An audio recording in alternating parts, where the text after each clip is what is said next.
la lectura y la enseñanza pública en esta comunidad.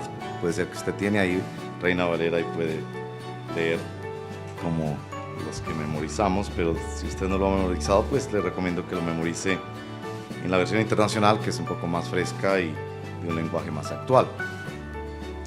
Dice así el Señor: por lo tanto, hermanos, tomando en cuenta la misericordia de Dios, les ruego que cada uno de ustedes, en adoración espiritual, ofrezca su cuerpo como sacrificio vivo, santo y agradable a Dios. No se amolden al mundo actual, sino sean transformados mediante la renovación de su mente. Así podrán comprobar cuál es la voluntad de Dios, buena, agradable y perfecta. ¿Conocían ese verso de la Biblia? Me alegra mucho. Casi siempre los predicadores, además de predicar un verso de la Biblia, un pasaje de la Biblia, tenemos un verso de la Biblia en la mente para orar sobre esta palabra que Dios trae hoy para nosotros. Y el verso de la Biblia que tengo en mi mente, que el Señor me ha regalado, y estaba orando con Ana Teresa antes del servicio. Todos los que quieran venir a orar antes de 10 a 11 son bienvenidos. Estamos orando con este verso también. Jeremías 9, 23 y 24. Y con ese voy a orar para pedir que Dios te bendiga y te edifique con su palabra. Jeremías 9, 23. Así dice el Señor: que no se gloríe el sabio en su sabiduría, ni el poderoso en su poder, ni el rico en su riqueza. Si alguien ha de gloriarse, que se gloríe de conocerme y de comprender que yo soy el Señor, que actúe en la tierra con amor, con derecho y con justicia, pues es lo que a mí me agrada, afirma el Señor. Oremos. Señor, hoy queremos conocerte más y creemos que nos vas a llevar a conocerte más y conocer más de ti, más de ti. Más de ti y menos de nosotros. Danos hambre para conocerte más. Y danos ese orgullo santo de que si hay algo en lo que nos podríamos sentir orgullosos, es en conocer a mi Señor, conocer al Dios creador del cielo y de la tierra, el Dios que nos vio caer en pecado y nos disciplinó, y el Dios que nos redimió en Jesucristo, el Dios que tiene todo el control de la historia y que nos llevará a buen puerto y con quien gozaremos por toda la eternidad. Si hay algo en lo que podríamos alguna vez, de alguna manera, enorgullecernos, de conocerte a ti, el único Dios verdadero, y a Jesucristo, a quien tú has enviado. Te lo pedimos en el nombre de Jesús. Amén. Hoy voy a llevarlos por varios pasajes de la Escritura, pero van a ver cómo arrancamos ahí en el capítulo 12, verso 1 y 2 de Romanos, y llegamos al final a ese mismo texto. Nuestro tema del día de hoy: la voluntad de Dios. Y dos palabras sobre todo: conocer y comprobar la voluntad de Dios.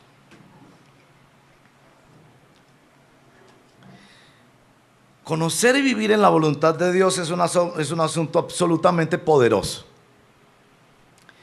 El mundo pasa y sus deseos, pero el que hace la voluntad de Dios permanece para siempre. Esto es 1 de Juan 2:17. Y en la misma epístola de 1 de Juan, 5, 15 y 16. Si pedimos conforme a la voluntad de Dios,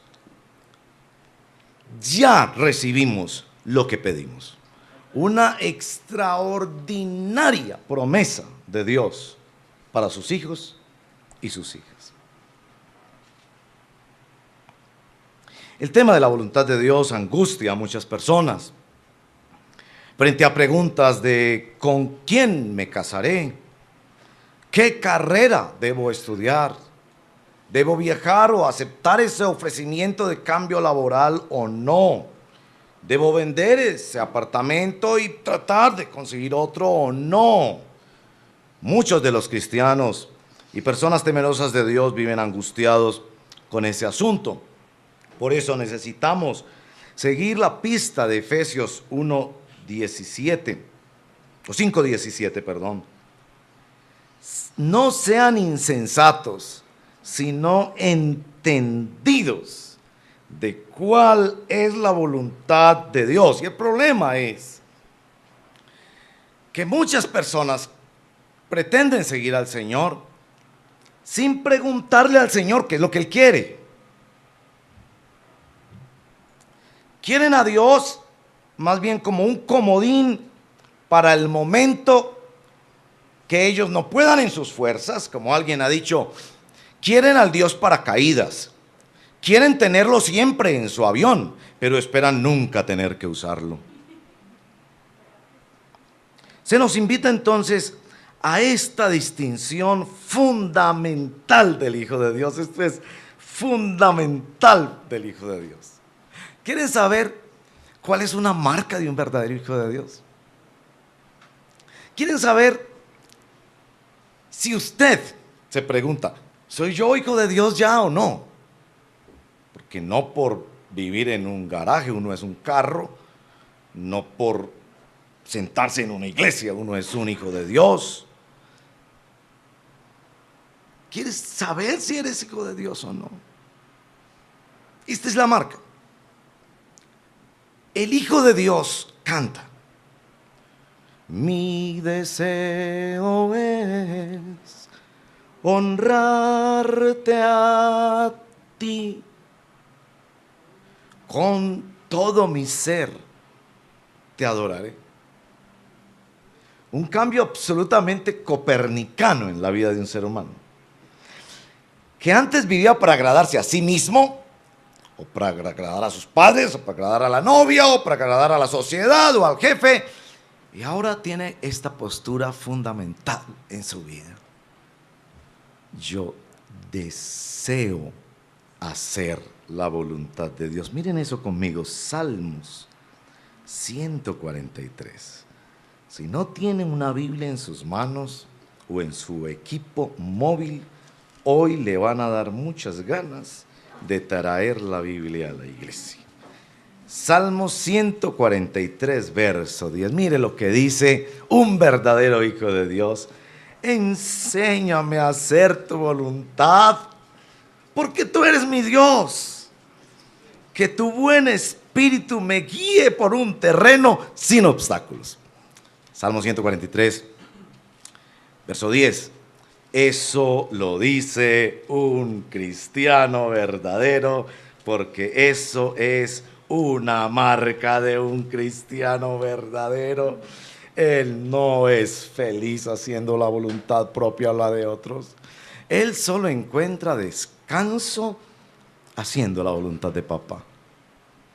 Así de muchas vueltas, así se enrede mucho, así de muchos traspiés, así se estrelle contra la pared muchas veces, pero siempre va a llegar a ese lugar. Papá, enséñeme a hacer su voluntad. Yo, si hago la mía, me pierdo. Si hago la de mi mamá, también me pierdo. Si hago la de mi jefe, también me pierdo. Yo quiero hacer tu voluntad. El Salmo 40, porque muchos salmos de adoración circulan en torno a esta idea. El Hijo de Dios se presenta ante su Señor diciéndole: oh, yo quiero hacer tu voluntad. Salmo 40, verso 6.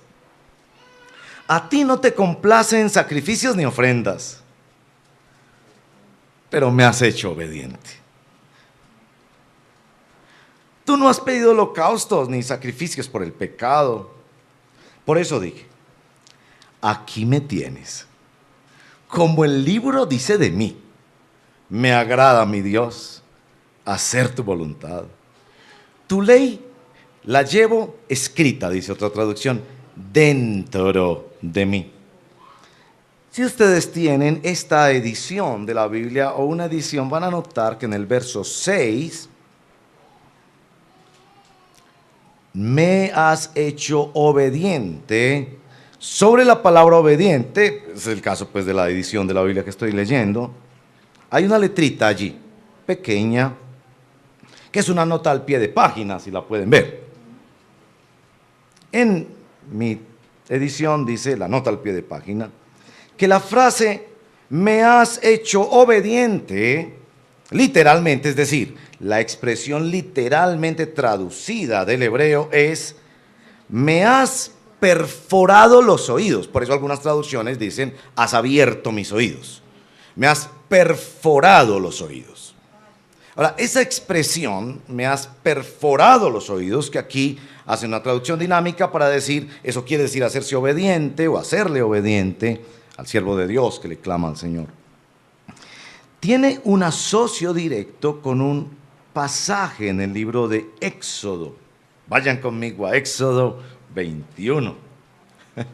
Les dije que los voy a llevar a muchos versitos de la Biblia. Si no alcanzo hoy con esta enseñanza por el tiempo, les anticipo, regresaré a este tema y paramos donde paremos y continuamos. Pero este tema es maravilloso y lo necesitamos profundamente. La expresión, perforaste mis oídos, horadaste mis oídos, viene de Éxodo capítulo 21. La primera ley dada después de los 10 mandamientos. Y eso tiene mucho que ver con nuestro tema. El esclavo, cada 7 años debería ser liberado. Es una ley en Israel totalmente diferente a los demás pueblos de su tierra. Pero cuando llegaba a ser liberado, resulta que él amaba a su amo. Y le decía a su amo, yo no me quiero ir libre. Yo quiero seguir siendo su esclavo. Usted es tan buen amo conmigo que yo no quiero arriesgarme a ir a otra parte. Yo quiero seguir siendo su esclavo. Entonces esta era la ley. Debería venir en presencia de los ancianos de Israel y junto al poste de la casa le atravesaría la oreja. Ese es un antecedente de los piercing. Para los que piensan que los piercing son del diablo, podemos discutirlo en otra ocasión, pero en este caso era un piercing, era que se perforaba la oreja como una marca permanente para decir ese esclavo, yo voluntariamente, por amor, voy a seguir siendo esclavo. Leamos el texto, verso 6. El amo, Éxodo 21, verso 6. Éxodo 21, verso 6. El amo lo hará comparecer ante los jueces, luego lo llevará a una puerta o al marco de una puerta, y allí le horadará, le perforará la oreja con un punzón. Así el esclavo se quedará de por vida con su amo. Cuando el Salmo 40 dice eso, ¿cómo está escrito de mí en el libro? El hacer tu voluntad, Dios mío, me ha agradado. Y tu ley la tengo escrita en mi corazón. Yo pensaba que el Salmo 119, que es el capítulo más largo de la Biblia, y si usted abre la Biblia en toda la mitad, Salmo 119, y que es el de los chistes, ¿no? Que se van a memorizar un capítulo de la Biblia, el Salmo 119, porque tiene 175 versos, creo, 77, 170 y algo. Yo pensaba que ese capítulo hablaba centralmente de la palabra de Dios. Muchas veces dije eso. Esta semana cambié, o mejor, reenfoqué mi comprensión del Salmo 119, el salmo más grande de todos, en el centro mismo de la Biblia, Es un salmo que habla mucho de la hermosura y la grandeza de la palabra de Dios. Los estudiosos bíblicos han encontrado 8 diferentes sinónimos de la palabra de Dios. Hermoso capítulo bíblico, ahí donde está: lámpara es a mis pies tu palabra y lumbrera mi camino. Ahí está el 92 que me ha levantado tantas veces a mí. Si tu palabra no hubiera sido mi delicia, ya en mi aflicción yo hubiera perecido. Bueno, hay tantos. ¿Con qué limpiará el joven su camino? Con guardarla. Para el Salmo 119. Yo pensaba que el Salmo 119 se refería a la palabra de Dios. Por supuesto se refiere a la palabra de Dios. Pero lo más importante del Salmo 119 es este asunto del que estamos hablando. El deseo del Hijo de Dios por vivir, por sumergirse en el río de la voluntad de Dios. El Hijo de Dios vive desesperado por eso. Yo quiero conocer tu voluntad. A mí no me interesa hacer lo que me da plata o lo que me da fama o lo que me da empuje en mi carrera. Yo no quiero eso. Yo quiero hacer tu voluntad, papá. Y me perforaste el oído porque yo quiero ser tu esclavo eterno. Y por definición, el esclavo no hace su propia voluntad, sino la de su Señor. Ya en mi experiencia con Dios, que es un curso que recomendamos mucho aquí en la iglesia y que pronto haremos en la EBIO de nuevo, mi experiencia con Dios, capítulo 5 de Juan, ese es el paradigma de ese curso. El Hijo de Dios no hace planes y los trae a Dios para decirle: Dios, bendígame mis planes. Ese no es el Hijo de Dios. Ese es el religioso. Ese es el que quiere manipular a Dios. El Hijo de Dios, Juan 5. Mi Padre hasta ahora trabaja. El Hijo no puede hacer nada por sí mismo, sino lo que ve hacer al Padre. Y ese es el paradigma del curso de mi experiencia con Dios. Como hijo de Dios, yo miro qué es lo que Dios está haciendo. ¿Cuáles son los planes de papá? ¿Qué es lo que Él quiere hacer? Y me uno a los planes de Dios. Entonces la pregunta no es: ¿cuál es el mejor trabajo para mí? La pregunta no es: ¿cuál es la muchacha más bonita, más aliviada y que tiene mejor herencia para yo casarme con ella? No. La pregunta es: papá, ¿usted por dónde me está llevando? ¿Qué está haciendo? Pero yo me quiero unir a sus planes, papá. Y bueno, en esta corta introducción, porque apenas estoy en la introducción, Juan 17:17. Esta es monumental. Con eso termino la introducción. Y si hoy solo vamos a la introducción, pues bueno, el Señor nos ayudará en la siguiente exposición a continuar. Juan 17:17. Juan 7:17. Porque eso sí ya marca de plano la dinámica del Hijo de Dios frente al tema de la voluntad de Dios. Mire lo que dice: el que esté dispuesto a hacer la voluntad de Dios reconocerá si mi enseñanza proviene de Dios o si yo hablo por mi propia cuenta. El que esté dispuesto a hacer la voluntad de Dios la reconocerá. El que no, no. Es decir, Dios no revela su voluntad a quien nada más quiere conocerlo neutralmente a ver si le gusta o no. Como el joven que su tía, viéndolo ya como solteroncito, le dijo: le voy a presentar una muchacha. Y entonces el muchacho le dijo a la tía: tía, preséntemela primero a ver si a mí me gusta. En el mundo de las relaciones interpersonales quizás eso tiene alguna validez, porque sería tonto que el muchacho le dijera a la tía, no tía, dígale que de una, que si ella quiere ser mi novia, pues yo llevo 20 años esperando, si tiene 2 ojos y respira por la nariz, entonces que listo, dígale que de una. No sería muy inteligente en un plano horizontal y humano hacer eso. Pero no es así en la voluntad de Dios. En la voluntad de Dios usted no le puede preguntar a Dios, Señor, muéstrame qué es lo que quieres hacer con mi vida, a ver si a mí me gusta. Señor, revélame en qué camino me vas a llevar dentro de 10 años para ver si yo me voy por otro camino. No, porque Él es Dios. Él es el dueño de la finca. Él es el dueño de todo. El primero te pregunta a ti. Él es el que empieza con las preguntas.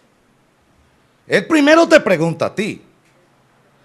A ver, antes de yo revelarte cualquier cosa, ¿me vas a seguir a mí o te vas a seguir a ti mismo? Respóndeme esa pregunta primero. Y tú le dices,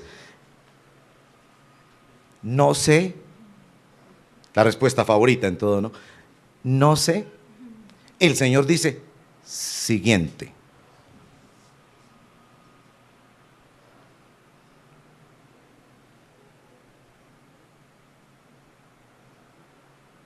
Él no empieza a decirte, no, tranquilo, relájese. No. Él es el Señor. Y solo el que quiera hacer la voluntad de Dios reconocerá la voluntad de Dios. Bueno, hasta ahí voy nada más en la introducción, Dios mío. Qué pena, no soy buen modelo de introducciones. Ahora volvamos a Romanos 12, 1 y 2. Hermanos, tomando en cuenta la misericordia de Dios, les ruego que ustedes, cada uno, en adoración espiritual, mire ese orden, ofrezca su cuerpo. Romanos 12, 1. Ofrezca su cuerpo en sacrificio vivo, santo, agradable a Dios. Segunda instrucción, no se amolden al mundo actual. Y da el medio para no amoldarse, sino transfórmense mediante la renovación de su mente. Así podrán comprobar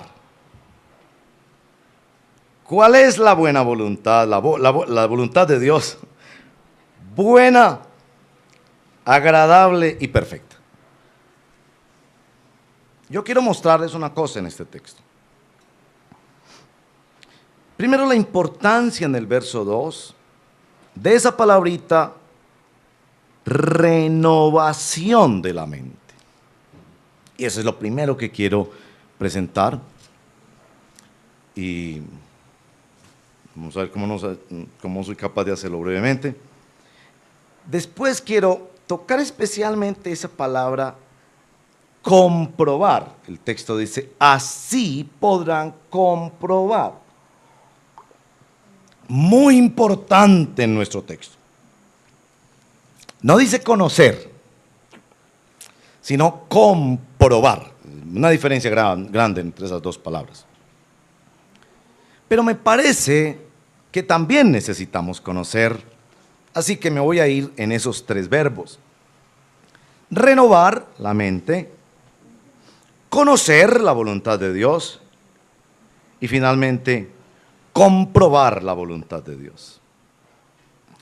Nos dice nuestro texto que es necesaria la renovación de nuestra mente, de nuestro entendimiento, de nuestra cosmovisión, de nuestra educación, de nuestra forma de ver las cosas, hermanos y hermanas. El cristianismo no ha venido a tu vida a sumar. El cristianismo no ha venido a agregarle nuevas lecciones morales, quizás más estilizadas o más eficaces. el cristianismo ha venido a desestructurar. Si tú llegas a la fe con una mente y el Señor dice, esa no sirve. Como cuando el presidente llega a la casa de Nariño, en estos países el presidente llega y toma el poder de la casa, a vivir ahí en la casa presidencial, y él dice, no me sirven nada de estos muebles, voy a cambiarlos por otros que me gusten a mí, porque yo ya soy el dueño de esta casa, yo ya soy el presidente. Y el Señor llega a tu mente y dice, no me gusta mucho lo que estás pensando. Todo eso que recibiste de tus padres, todo eso que la cultura te ha entregado, hay alguna cosa, una que otra cosita buena ahí, pero yo la voy a renovar. Yo la voy a cambiar por una nueva, por una mejor. Y esa nueva parte del asunto del contraste. Contraste. No sé si ustedes han visto esos dibujos que le ponen a uno dos dibujos iguales, casi siempre como en líneas, como cómics, así. Y en uno está el niño con un balón, en el otro está el niño con dos balones. En uno el niño tiene pantaloncitos corticos, en otro pantaloncitos largos. Y en el otro el sol está como hasta allá, ya levantado en el horizonte, y en el otro apenas está saliendo. Y entonces le preguntan a usted, encuentre las diferencias. Y entonces usted empieza, no, esto no es así. La renovación de la mente viene por observar los contrastes. Y los primeros contrastes en la renovación de nuestra mente vienen cuando hacemos contrastes con nuestra vida. Con nuestra vida.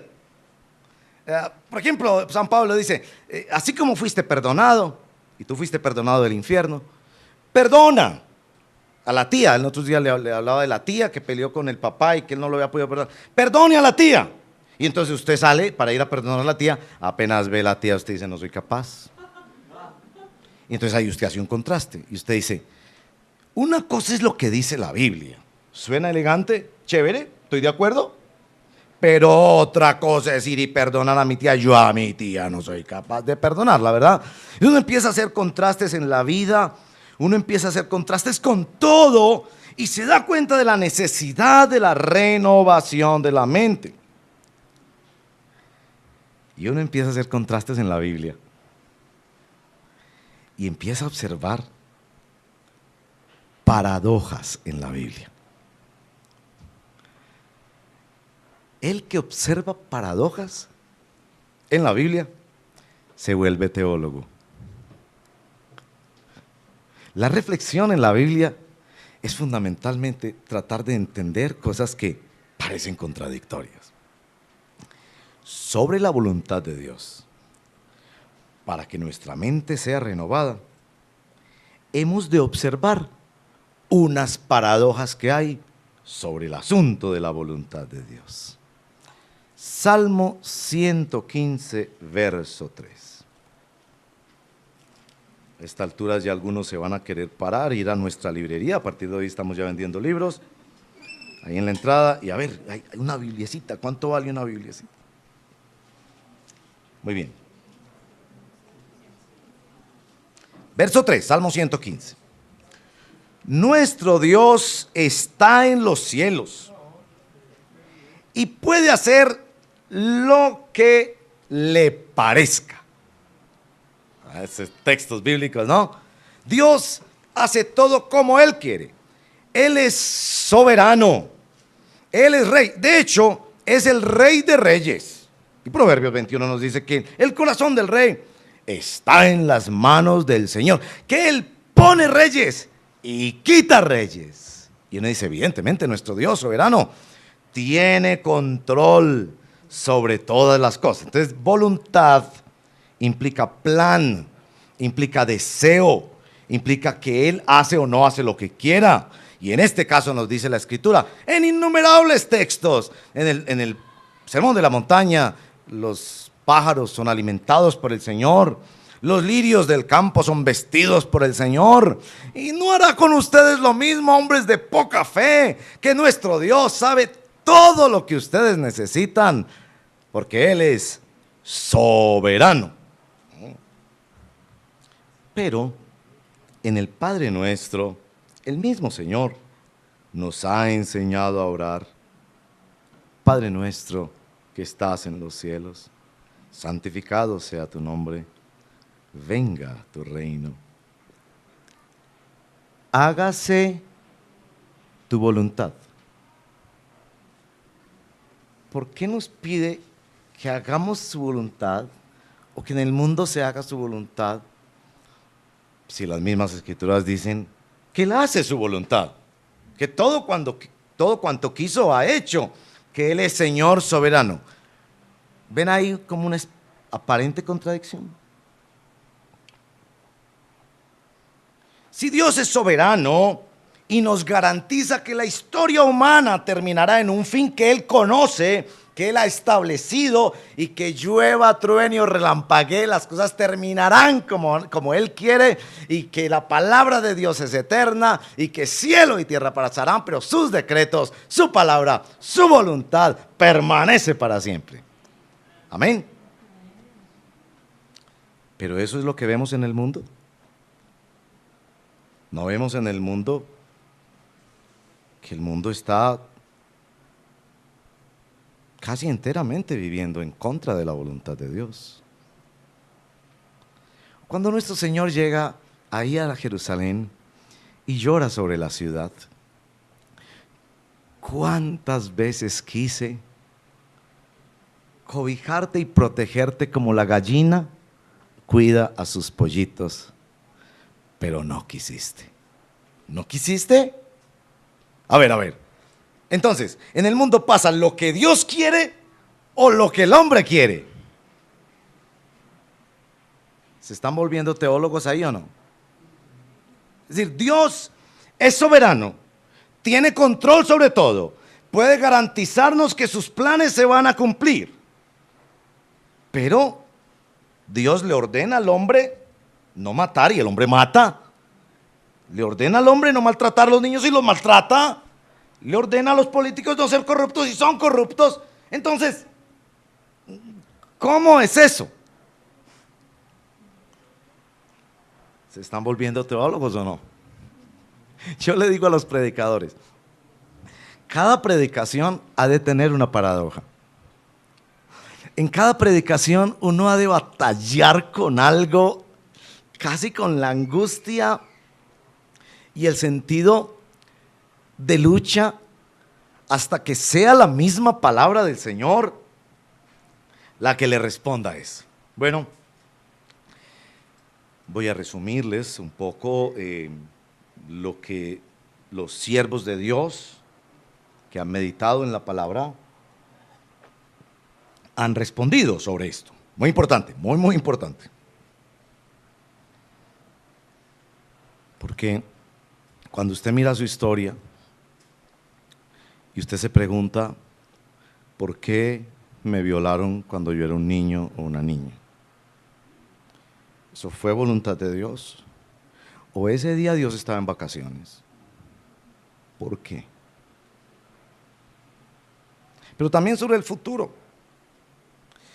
¿Dios realmente tiene una carrera profesional para mí y una persona para que yo me case? ¿O sencillamente Él me ha dejado solo para que yo haga el mejor análisis a favor y en contra y tome una decisión? Esto es lo que han respondido los siervos de Dios en la historia estudiando las Sagradas Escrituras. Espero hacerlo bien y no enredarme. Se ha hecho una distinción en dos aspectos de la voluntad de Dios. A ustedes les puede parecer esto muy teórico, pero esto es fundacional para la vida misma. Dos aspectos diferentes de la voluntad de Dios. Un aspecto lo han llamado la voluntad decretada de Dios. Otros lo han llamado la voluntad soberana. Otro es la voluntad eficaz. El propósito eterno de Dios mediante el cual todas las cosas ocurren de acuerdo a su consejo santo. Algunos inclusive lo han llamado la voluntad escondida de Dios, que no está totalmente expresada en su palabra y que Él se la guarda para sí mismo. ¿Cuándo va a venir nuestro Señor Jesucristo? ¿Cuándo terminará la historia humana? ¿Y entraremos los hijos de Dios a cielos nuevos y tierra nueva? Esa es una voluntad, un plan, un deseo, un propósito de Dios que está más allá de nuestra comprensión. La voluntad decretada de Dios, por medio de la cual Dios se compromete con nosotros en que no importa cuánto los hombres desobedezcan, aún Él usará sus desobediencias para llevarnos al puerto seguro que Él nos ha prometido. Voluntad decretada de Dios. Y quienes quieran investigar más, escriban en el Google, pues no ahora, los decretos de Dios. Eso es un tema maravilloso. Pero hay otro aspecto de la voluntad de Dios, la voluntad prescriptiva de Dios. La voluntad que los seres humanos hemos de obedecer, la voluntad que sí ha sido revelada con suficiencia, la voluntad por medio de la cual Él invita al hombre a participar de sus planes. Si la voluntad decretada de Dios permanece para siempre y será inmodificable, la voluntad prescrita de Dios, las órdenes de Dios de obediencia al ser humano, esas evidentemente se ofenden día y noche. Mediante la primera, nuestro Dios es rey soberano. Él tiene el control de toda la historia, de todo el universo, de todo cuanto pasa. Mediante la segunda, nuestro Dios es profeta, que le manda al hombre obedecer. En la primera, la voluntad decretada de Dios, los hombres no participamos para nada. Eso pasa y porque Dios así lo decidió. De hecho, no conocemos la inmensa mayoría de los decretos de Dios. ¿Qué es lo que Dios se propone? Ni Él nos consulta, ni nos invita, ni espera que nosotros, las cosas reveladas pertenecen a nuestro Señor, pero las reveladas son para nosotros y para nuestros hijos, Deuteronomio 29:29. Pero en la voluntad prescriptiva Dios nos invita a participar. Él nos invita a ser sus socios en la creación y a obedecer sus palabras. Interesante porque, ahora no sé si los muy enredado, porque esto suena como a clase del seminario y me da miedo que estoy yo solo aquí emocionado pues con estos temas, pero ustedes allá pensando, ay, muy bonito, pero no entendí. Soy mal predicador, ustedes saben, pero deseo que ustedes entiendan esto con todo mi corazón. En ambas Dios ordena. En la voluntad decretada de Dios, Dios ha ordenado el universo. Dios ha ordenado la historia. Él sabe muy bien cuándo Jesús va a volver. Él sabe muy bien cuándo tú vas a morir. Pero Él no te lo revela. Y los hijos de Dios vamos diciendo, mejor que no. ¿Cuántos de ustedes quisieran saber cuándo se van a morir? Yo no. No. Yo prefiero que mi Dios siga siendo soberano en esas cosas. Él sabe, ¿no? No sería, Héctor, ¿usted qué piensa? Saber cuándo, Dios mío, y se va a morir en un avión, le dice. Monto en barco toda la vida. Pero ahí Dios ordena las cosas, le pone orden a las cosas para que nuestra fe esté sólida en Él. Pero en su voluntad prescriptiva, la voluntad donde Dios nos ordena mandamientos para obedecer, también Dios ordena a sus criaturas que obedezcan a su orden creado.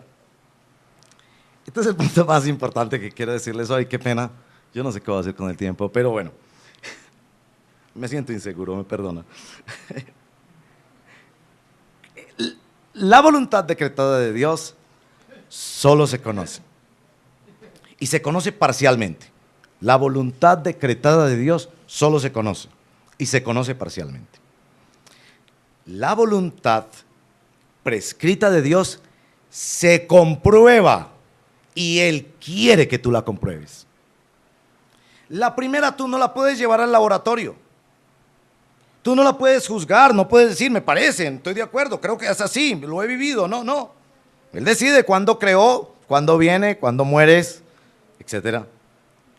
Pero en la voluntad prescriptiva tú puedes llevar la voluntad de Dios al laboratorio. Es esa palabra, comprobar, examinar, analizar, poner a prueba. Hacia allá nos dirigimos, pero déjenme hablarles un poquito de conocer la voluntad decretada de Dios. Está bien, la voluntad decretada, nosotros no participamos, sencillamente algo de eso comprendemos, por eso lo llaman la voluntad escondida. Isaías dice que Dios es el Dios que se esconde. Pablo lo llama en Efesios capítulo 1 verso 9, el misterio de su voluntad. Pero interesante, Pablo dice que es misterio, pero que ha sido revelado. Muy interesante eso, porque es otra vez otra paradoja. ¿Cómo es misterio y al mismo tiempo revelado? Pues si ya fue revelado, dejó de ser misterio. Y Pablo dice, no. Porque se reveló solo en parte. Se nos reveló que Él es el creador, que Él es el único medio de redención. Se nos reveló que hay un fin de la historia que será inaugurado por la presencia y la venida de nuestro Señor Jesucristo. Pero no se nos dio todos los detalles. Lo más importante que se nos reveló en la voluntad decretada de Dios es el Evangelio. El Evangelio. Que Dios, independiente de la voluntad humana, independiente de si nosotros estábamos de acuerdo o no estábamos de acuerdo, Él decidió que la única forma de recuperar a los seres humanos para su santidad, su justicia y su amor era mediante la muerte de su único hijo. Mire este pensamiento. La única muerte que Dios quiso, la única muerte que Dios planeó en la historia, la muerte de nuestro Señor Jesucristo. Él no desea que nadie muera. Es a causa de los pecados de los hombres que desobedecen su voluntad prescriptiva. Pero en su voluntad decretada, Efesios 1, por favor, Efesios 1. El cordero que fue sacrificado desde antes de la creación del mundo. ¿Quieren algo para que su cabeza se crezca pensando en las revelaciones de Dios? No nos da todos los detalles, solamente nos dice eso, que Él decidió, como un decreto de su consejo santo, eficaz y que se cumpliría en la historia, no importaba qué, gustárale a los hombres o no, que su Hijo moriría para poder darnos perdón absoluto, total y completo, el Evangelio de nuestro Señor Jesucristo. Y eso, por supuesto, habla de la autoridad de Dios. De la autoridad de Dios. El otro día estaba en un grupo de estudio bíblico con unos hombres y uno de ellos hizo esta pregunta. ¿Por qué Dios no hace otra Biblia? Sería interesante con videos, que la ponga en YouTube, Twitter. ¿Por qué no? Poder tiene para hacerlo. ¿Por qué no lo hace? Y un hombre en ese mismo grupo le ha dado la respuesta de altísima teología. Yo le dije al hombre, apenas está empezando en los caminos, le dije, tú has sido el teólogo más brillante que yo haya visto en los últimos días. Esta fue la respuesta que le dio. Le dijo, yo creo que Dios no, él podría hacerlo, ¿no? Hacer otra Biblia, mandar videos, o sea, otras evidencias, a ver si nos convence. Pero yo creo que no, porque esta Biblia es suficiente. Así le dijo. Esta Biblia es suficiente. ¿Ha escuchado usted mayor pureza en la definición de la palabra de Dios? Es suficiente para nuestra salvación y nuestra santificación. Así le dijo. Y le agregó, y yo creo que Dios no hace otra Biblia porque no quiere. Es que nosotros nos imaginamos que Dios nos va a dar gusto a nosotros. Como el Señor que salió a campo abierto. Dios, si existes. Con el orgullo que nos caracteriza, ¿no? Si existes, Dios. Como quien le hablara al compañerito del colegio, ¿no? Si existes, Dios, ahora mismo. En las nubes un letrero con mi nombre el letrero. Y así, Señor, yo sí voy a creer en ti. Y dijo, ¿no ve? No existe. Y un amigo cristiano le dijo, tonto, ¿no ves que has tenido otro momento de misericordia? Él debió haberte enviado un rayo y matarte. Es que no es un compañerito de la escuela. Mándame un video. ¿Dame un video? Es que ni empresas públicas yo puedo ir a decirle, ve, espérate otros 3 meses. Ve, bájame los servicios. La autoridad de Dios en su voluntad. Pero todavía ustedes van a decir, si me permiten seguir, ustedes van a decir, bueno, pero ¿con quién me caso? ¿Qué carrera estudio? ¿Debo hacer ese viaje o no debo hacer ese viaje? Y ahí regresamos a Romanos capítulo 12, verso 1 y 2. Claro, texto muy clarito nos dice, hay que comprobar la voluntad de Dios. Ahora yo les pregunto a ustedes, teólogos y teólogas, cuando nos dice aquí, para que comprueben la voluntad de Dios, ¿a cuál voluntad se está refiriendo? Yo creo firmemente a la voluntad prescriptiva de Dios. Dios quiere que tú compruebes su voluntad. Ahora, muy importante esto. Nadie aprende a nadar en seco, ¿sí o no? ¿Ha visto usted alguna vez cursos de natación por correspondencia? Curso de natación por YouTube.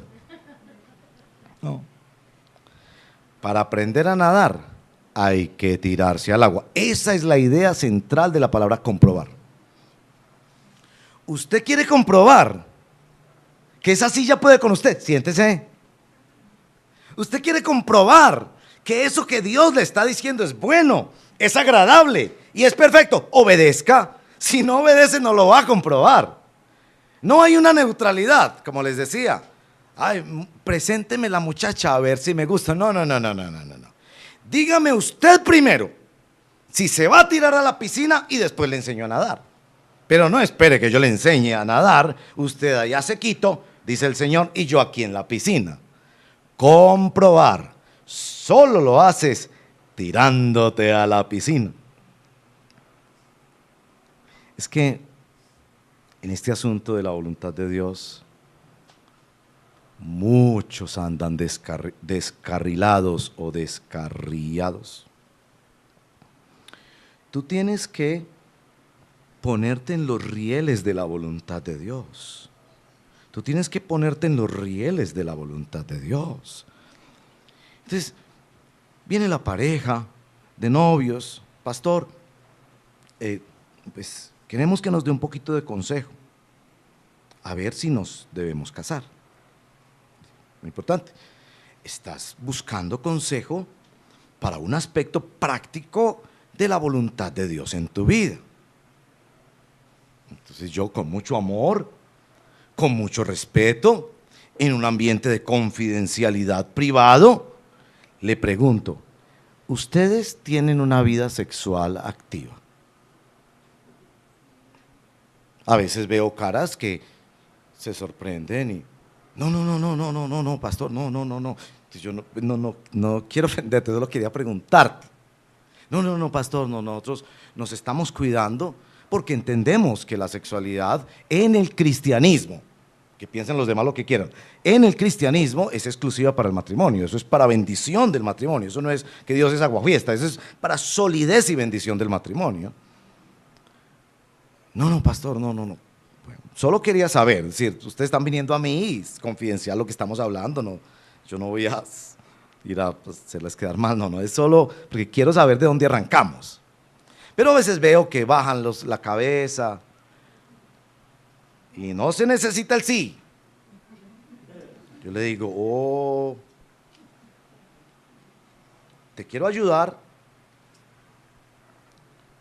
pero le digo esto, tú pretendes que saliéndote de los rieles como un tren en la vida, te sales de los rieles con tu propia voluntad y esperas, habiéndote salido de los rieles, saber cuáles son los rieles y sabes qué es lo que viene, cuál es la estación siguiente y qué es lo que viene más adelante. Y que no, tienes que venir otra vez a los rieles y cuando estés de nuevo en los rieles, ahí el Señor, ahí vas a poder comprobar cuál es la voluntad de Dios para tu vida. ¿Me hago entender en eso?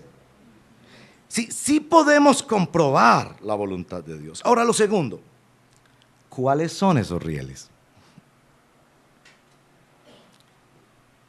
Porque tengo a veces empresarios que vienen ansiosos, me llaman, pastor, ¿usted cree que la semana entrante el dólar a cómo va a estar? Entonces yo le digo, averigüe y si usted sabe me dice, porque el que sepa eso en este momento,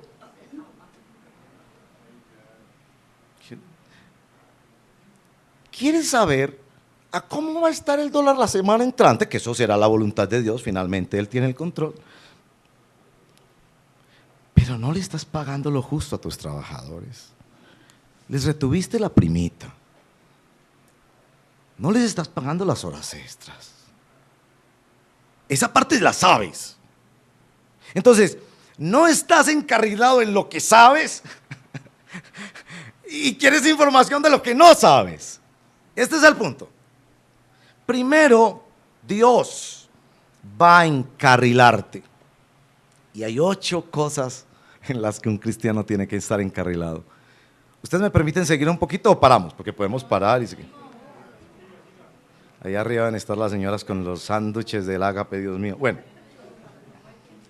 se las repito rápidamente y les digo por qué se las voy a decir, porque ahorita les digo por qué las voy a decir. Estoy enredado hoy. ¿En qué cosas se encarrila un cristiano? Primero, saber que debe obedecer la palabra de Dios. Segundo, saber que la salvación es solo por la gracia en Cristo Jesús.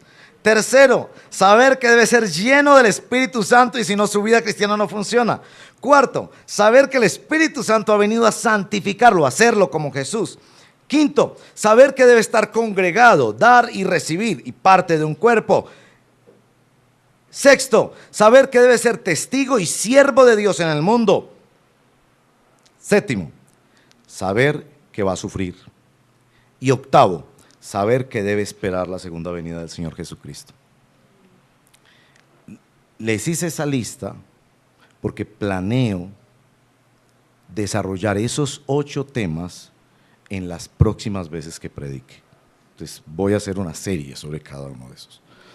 Porque me parece que necesitamos saber muy bien qué es lo que ya ha sido revelado por el Señor, para que a partir de lo conocido podamos entrar en lo desconocido, para que andando en los rieles adecuados podamos estar preparados para la siguiente estación, porque Dios no va a tratar con creyentes descarrilados. ¿Qué va a hacer con ellos? Disciplinarlos. Y los que no estaban aquí cuando hace 15 días hablé de la disciplina, por favor escuche esa reflexión. Conclusiones. Cuando estamos encarrilados con el Señor, hay menos necesidad de comprobar todos los detalles. La palabra de Dios, por ejemplo, le dice a los que se quieren casar, que sea en el Señor, que sea creyente. Cuando usted dice, esa primera cosa que la tengo clara, la cumplo, ya no hay que estar tan preocupado por si tiene los ojos azules o cafés. En segundo lugar, cuando estás encarrilado, estás menos ansioso. En el libro de los jueces está el caso de Gedeón, un hombre ansioso que vivía poniéndole pruebas y pruebas y pruebas al Señor. Tercero, cuando estás encarrilado en lo que Dios ya ha revelado, tienes menos tendencia a manipular. Es decir, no eres como el campesino que le vio a un amigo que cogía una vara y la lanzaba al cielo y esperaba que se callara. Esperaba un momento. Cogía la vara otra vez, la lanzaba al cielo y esperaba que se cayera. Y un amigo le preguntó, ¿qué es lo que estás haciendo? Y me dijo, no, esta es la forma en la que yo sé cuál es la voluntad de Dios. Le dije, bueno, explícame.